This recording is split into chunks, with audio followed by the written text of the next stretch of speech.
نادي الزمالك بيغلب المصري 4-1. انا قلت اول ما دخل فيه الجون في الدقيقه 12 قلت يا مسهل يا رب الزمالك كده هيتغلب او اخره يتعادل والاهلي يبقى مستفاد بفرق 2 بونت ولا 3 بونت عشان يقرب من الدوري، ولكن للاسف رجاله نادي الزمالك بيغلبوا المصري 4-1. فاجئوني، انا كان نفسي قوي والله العظيم الزمالك يتغلب او يتعادل حتى، ولكن للاسف احنا هنتكلم بما يرضي الله واللي شفناه في الماتش. اخوكم هيثم كروي السينمائي بنحلل الكوره والسينما مع بعض. صلوا على النبي محمد صلى الله عليه وسلم. لو عجبك الفيديو دوس لايك، والله مش هتخسر اي شيء. اصحابنا في التيك توك خش على اللينك بتاع اليوتيوب وشاركوا معانا في قناه اليوتيوب، وكمان اليوتيوب قال ان الاشتراك في القناه مجانا، مش هتخسر اي شيء.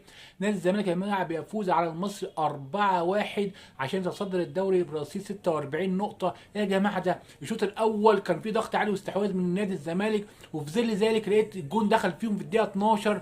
نادي المصري دخل جون على الحدود ال 18 كده، وشاط الشوطه على حدود ال 18 دخل الجون. قلت يا مسهل يا رب كده الزمالك هيلهث ويفضل يجري ورا التعادل حتى، ولا حتى يتغلب وكده الاهلي يستفاد، عشان انا عايز الاهلي ان شاء الله ياخد الدوري. ولكن للاسف تاتي الرياح بما تشيء الصوف، ونادي الزمالك اللعيبه بتاعته تطلع رجاله ويبقى في ضغط عالي ويكملوا ضغط عالي واستحواذ. وفي الدقيقه 29 يا جماعه يعني ايه اسيست ممتاز من خوان بيزيرا، هذا اللاعب البرازيلي الصامبا الجناح اليمين بيحطها حلوه قوي. العداي الدباغ بيجيب الجون التعادل 1-1، وبرضه يستمر الضغط العالي والاستحواذ. كابتن معتمد جمال كان بيلعب بخطه 3-4-2-1، يعني ما شاء الله على كابتن معتمد جمال. انا شايف ان هم ما يجيبوش اي مدرب اجنبي، الراجل ده يكمل مع نادي الزمالك لو هم بيحبوا فعلا يعني نادي الزمالك. وطبعا يعني كمل الضغط العالي والاستحواذ، ولاقي الجون يجي في الدقيقه 42 يا جماعه الزمالك يغلب 2-1. ايه ده، كان مغلوب 1-0 يا مسهل بقى وخلاص بقى، لا يغلب 2-1 يعمل كامباك. ايه ده، يعمل لاموناتا وريمونتادا. ايه يا جماعه ده.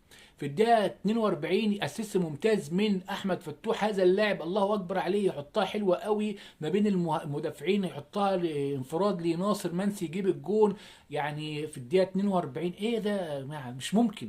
والشوط الثاني برضو نادي الزمالك بيعمل لعبة حلوة قوي، بيخلي النادي المصري هو اللي معاه الاستحواذ، وهو نادي الزمالك بيلعب على الهجمات المرتدة ويضحك على مدرب المصري نبيل الكوكي، ونادي الزمالك يفضل يعمل هجمات مرتدة وفعلا تأتي بثمارها. ولاقي يعني من من الضغط والهجوم من نادي الزمالك في الهجمات المرتده الولد يغلط بتاع مدافع النادي المصري، والكره من على حدود 18 يعدلها ناصر منسي ويجيب الجون في الدقيقه 75. ايه يا جماعه ده، كره صاروخيه ممتازه في المقص، جون عالمي لناصر منسي. الجون الثاني ليه هذا الولد، النوايا طيبه وحسنه، مش ممكن يا جماعه.